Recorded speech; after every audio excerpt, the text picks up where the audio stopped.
أعوذ بالله من الشيطان الرجيم.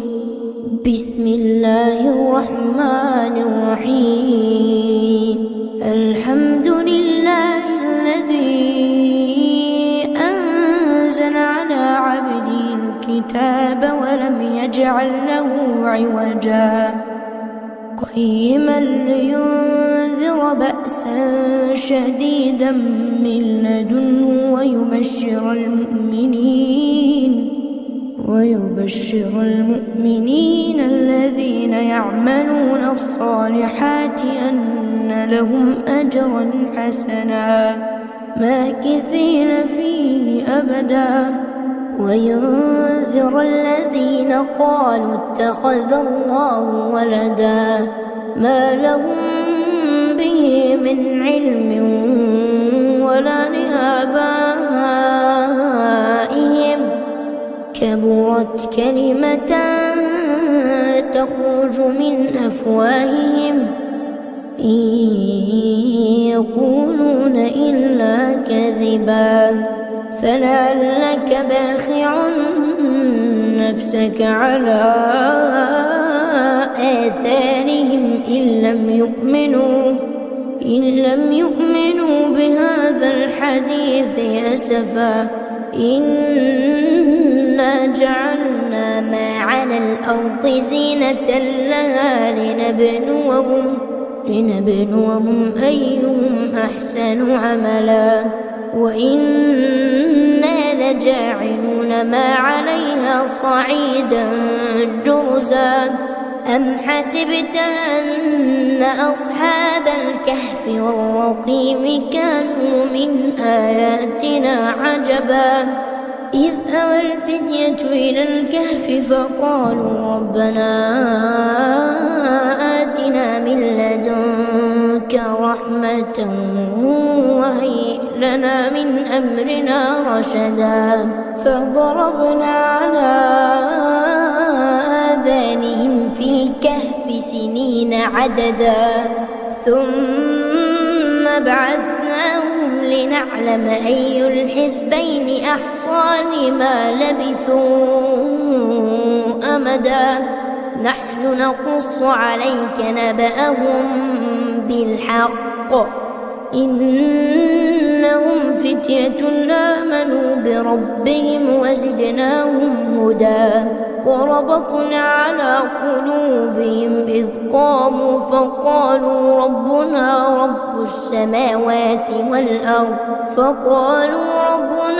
رب السماوات والأرض لن ندعو من دونه إلها لقد قلنا إذا شططا هؤلاء قوم اتخذوا من دونه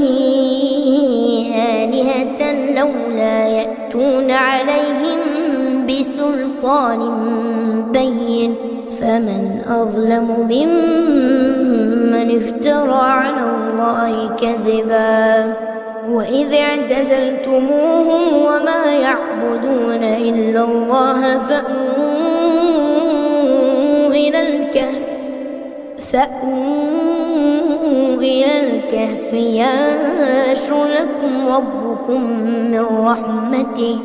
ينشر لكم ربكم من رحمته ويهيئ لكم من أمركم مرفقا وترى الشمس إذا طلعت تزاور عن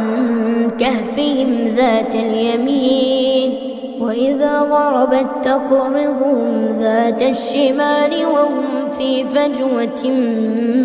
منه ذلك من آيات الله من يهد الله فهو المهتد ومن يضلل فلا تجد له وليا مرشدا وتحسبهم أيقاظا وهم رقود ونقلبهم ذات اليمين وذات الشمال وكلبهم باسط ذراعيه بالوصيد لو اطلعت عليهم لوليت منهم فرارا ولملئت منهم رعبا وكذلك بعثناهم ليتساءلوا بينهم قال قائل منهم كم لبثتم قالوا لبثنا يوما أو بعض يوم قالوا ربكم أعلم بما لبثتم فابعثوا أحدكم بورقكم هذه إلى المدينة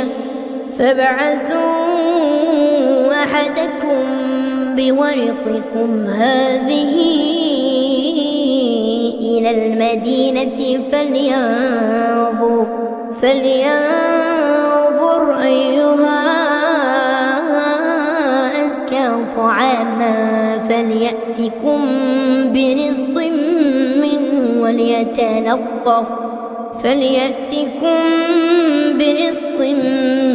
منه وليتلطف ولا يشعرن بكم أحدا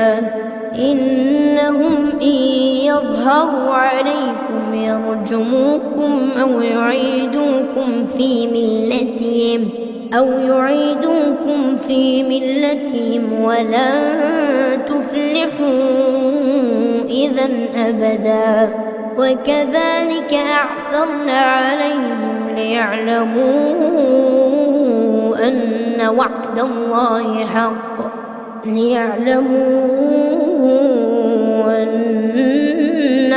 الله حق وأن الساعة لا ريب فيها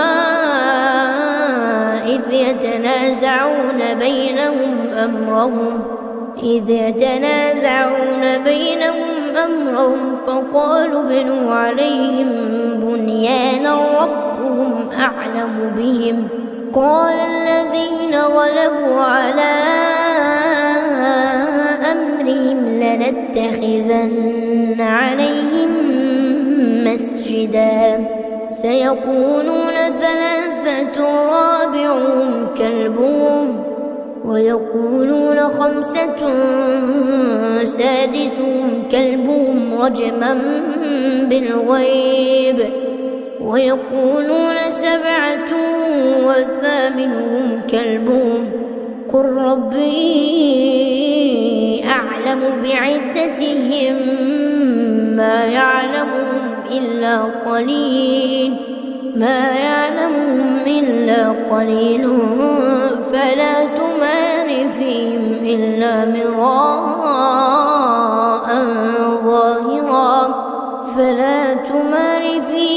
إلا مراء ظاهرا ولا تستفت فيهم منهم أحدا ولا تقولن لشيء إني فاعل ذلك غدا إلا أن يشاء الله واذكر ربك إذا نسيت وقل عسى أن يهديني ربي لأقرب من هذا رشدا ولبثوا في كهفهم 300 سنين وازدادوا 9 قل الله أعلم بما لبثوا له غيب السماوات والأرض أبصر به وأسمع ما لهم من دونه من ولي ولا يشرك في حكمه أحدا واتل ما أوحي إليك من كتاب ربك لا مبدل لكلماته ولا تجد من دونه ملتحدا واصبر نفسك مع الذين يدعون ربهم بالغداة والعشي يريدون وجهه ولا تعد عيناك عنهم تريد زينة الحياة الدنيا ولا تطع من أغفلنا قلبه عن ذكرنا واتبع هواه وكان أمره فرطا. وقل الحق من ربكم فمن شاء فليؤمن ومن شاء فليكفر. إنا أعتدنا للظالمين نارا أحاط بهم سرادقها وإن يستغيثوا يغاثوا بماء كالمهل يشوي الوجوه بئس الشراب وساءت مرتفقا.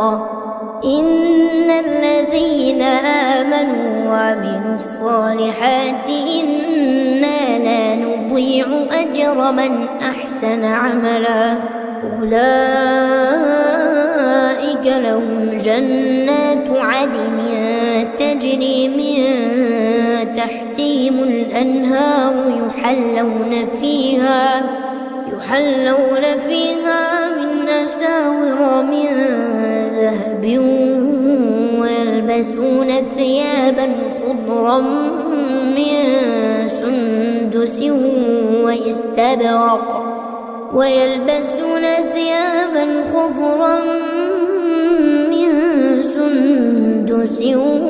واستبرق متكئين فيها على الأرائك نعم الثواب وحسنت مرتفقا. واضرب لهم مثلا رجلين جعلنا لأحدهما جنتين من أعناب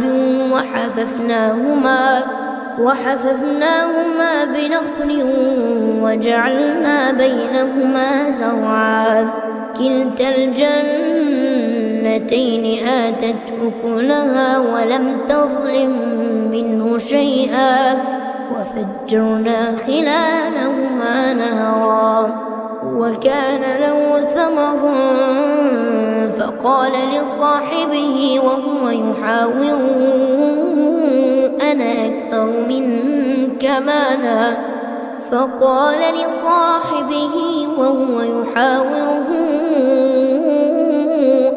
أكثر منك مالا وأعز نفرا. ودخل جنته وهو ظالم لنفسه قال ما أظن أن تبيد هذه أبدا وما أظن الساعة قائمة ولئن رددت إلى ربي لأجدن خيرا منها منقلبا. قال له صاحبه وهو يحاوره أكفرت بالذي خلقك من تراب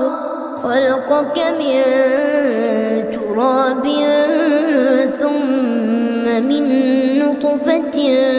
ثم سواك رجلا لكن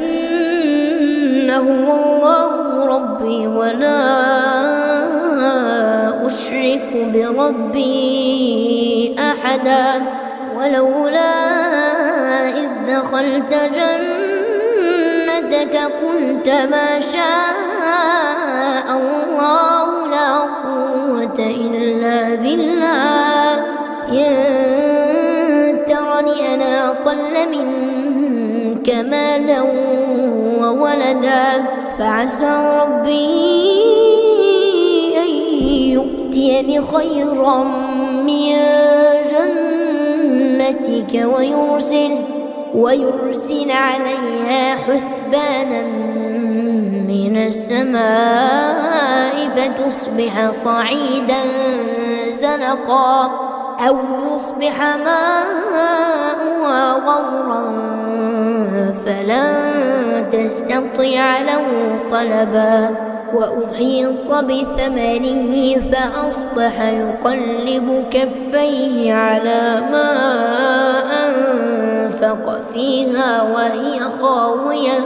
وهي خاوية على عروشها ويقول يا ليتني لم أشرك بربي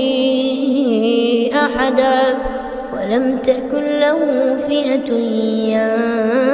ينصرونه من دون الله وما كان منتصرا هنالك الولاية لله الحق هو خير ثوابا وخير عقبا واضرب لهم مثل الحياة الدنيا كماء أنزلناه من السماء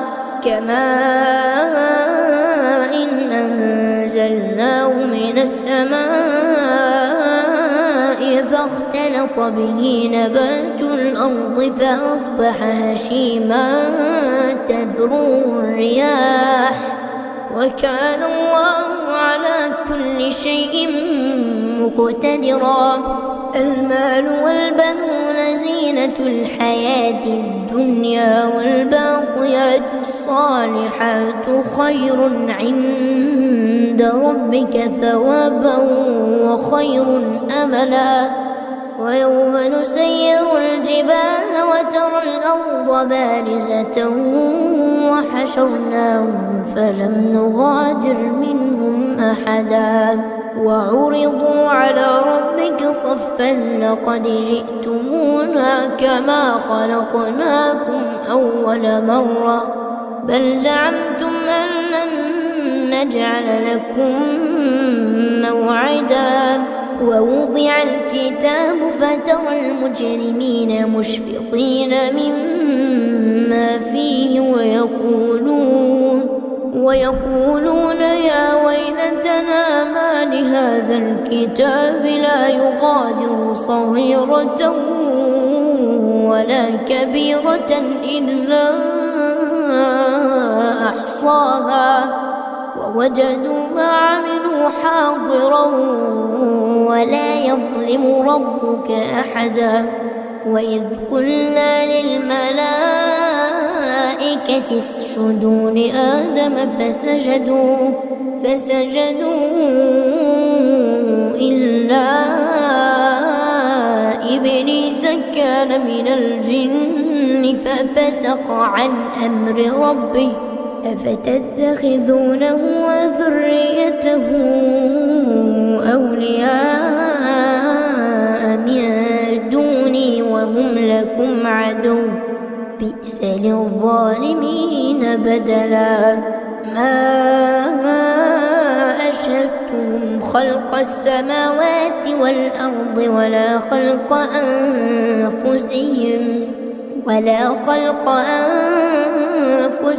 وما كنت متخذ المضلين عضدا ويوم يقول نادوا شركائي الذين زعمتم فدعوهم فلم يستجيبوا لهم وجعلنا بينهم موبقا ورأى المجرمون النار فظنوا أنهم واقعوها ولم يجدوا عنها مصرفا ولقد صرفنا في هذا القرآن للناس من كل مثل وكان الإنسان أكثر شيء جدلا وما منع الناس أن يؤمنوا إذ جاءهم الهدى ويستغفروا ربهم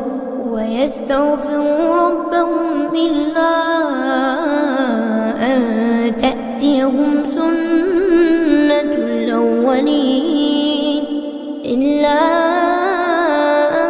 أن تأتيهم سنة الأولين أو يأتيهم العذاب قبلا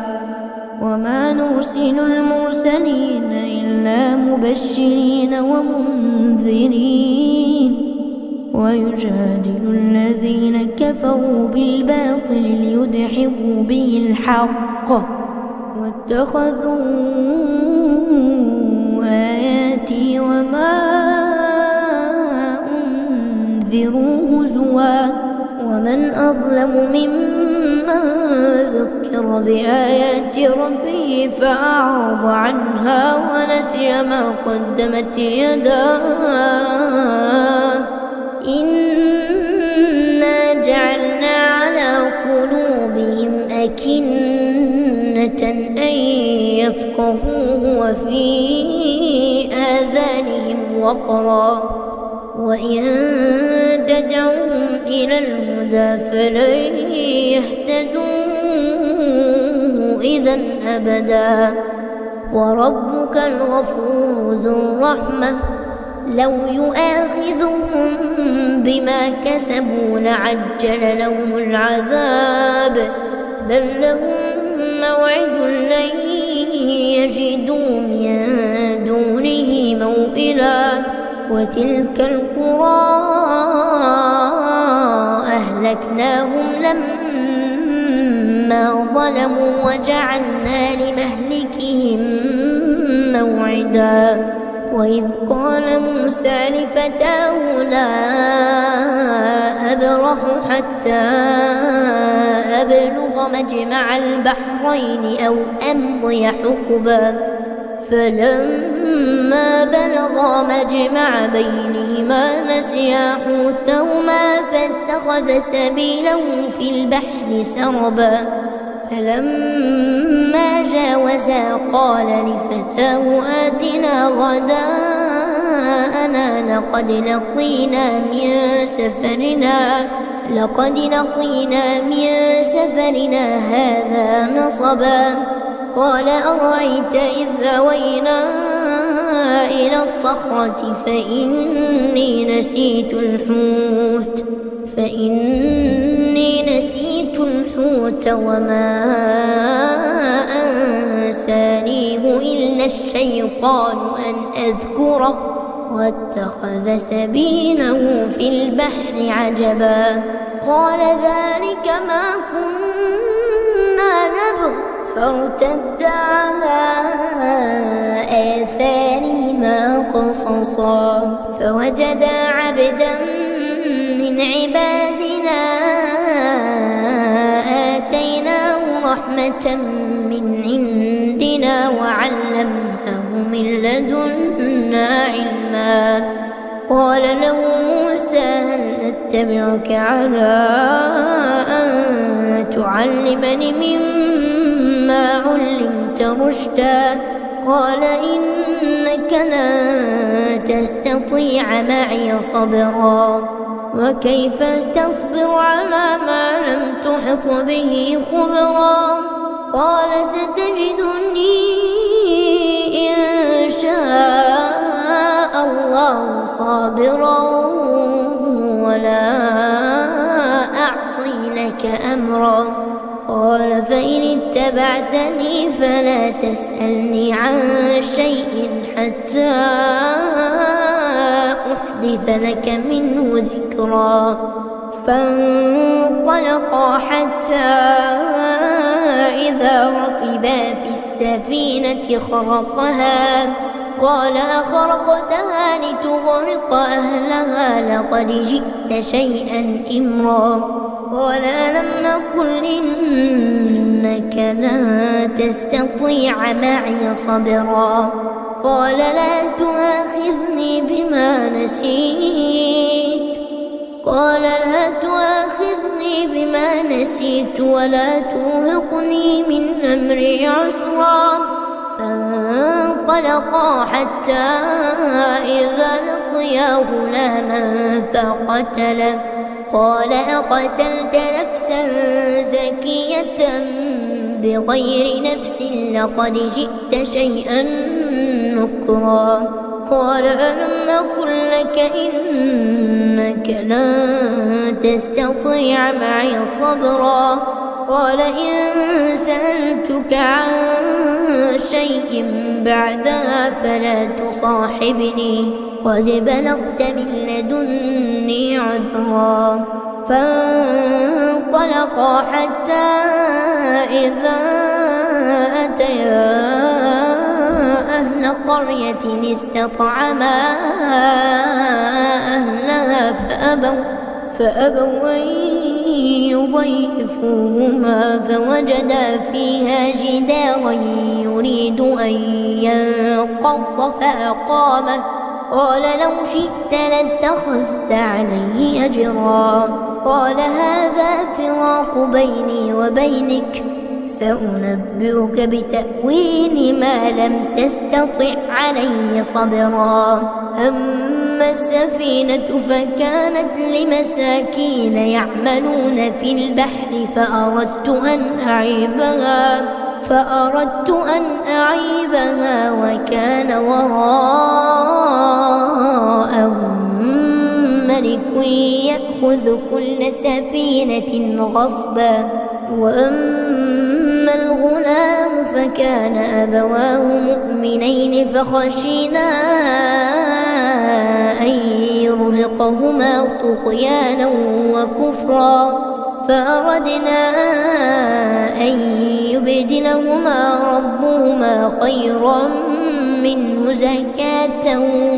وأقرب رحما. وأما الجدار فكان لغلامين يتيمين في المدينة وكان تحته كنز لهما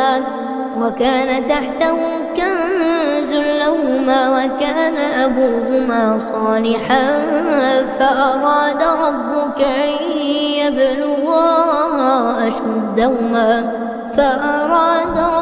أن يبلغا أشدهما ويستخرجا كنزهما رحمة من ربك وما فعلته عن أمري ذلك تأويل ما لم تسطع عليه صبرا. ويسألونك عن ذي القرنين قل سأتلو عليكم منه ذكرا. إنا مكنا له في الأرض وآتيناه من كل شيء سببا فأتبع سببا حتى إذا بلغ مغرب الشمس وجدها تغرب في عين حمئة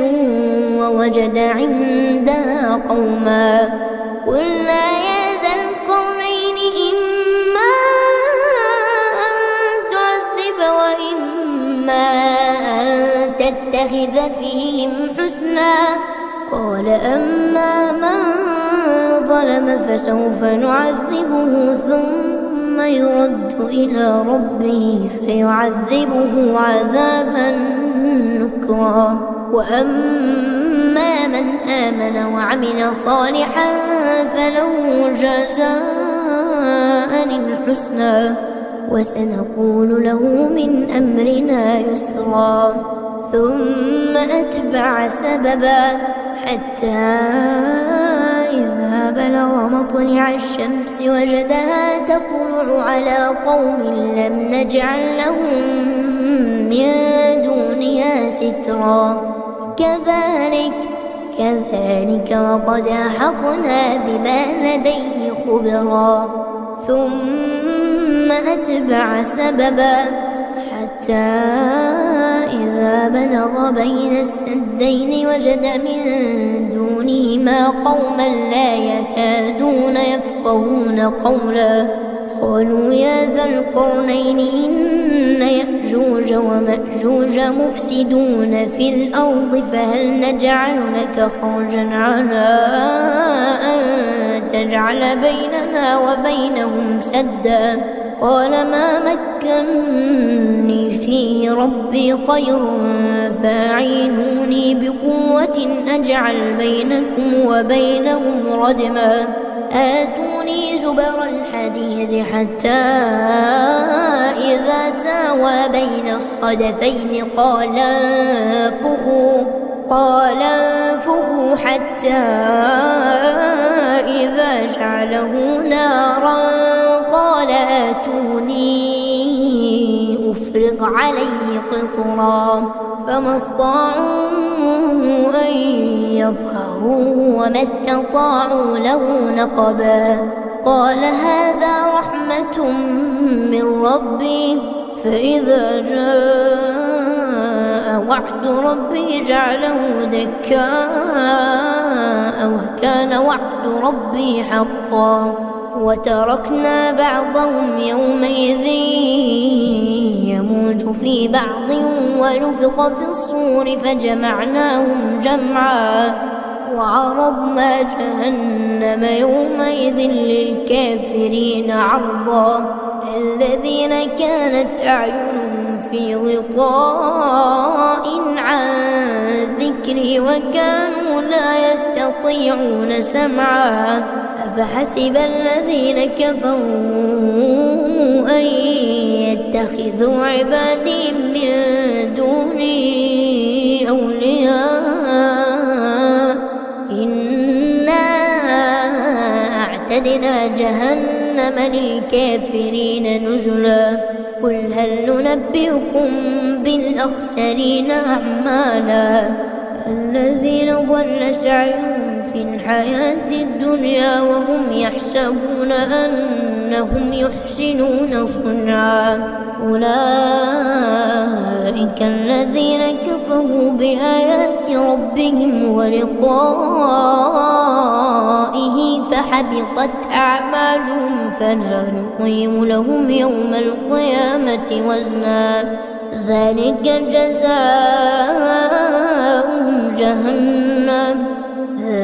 جزاؤهم جهنم بما كفروا واتخذوا آياتي ورسلي هزوا إن الذين آمنوا وعملوا الصالحات كانت لهم جنات الفردوس نزلا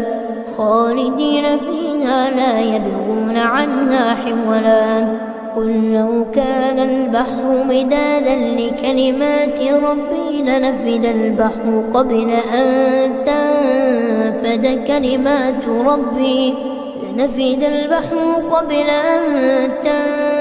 كلمات ربي ولو جئنا بمثله مددا قل إنما أنا بشر مثلكم يوحى إلي أنما إلهكم إله واحد فمن كان يرجو لقاء ربه فليعمل عملا صالحا ولا يشرك بعبادة ربه أحدا.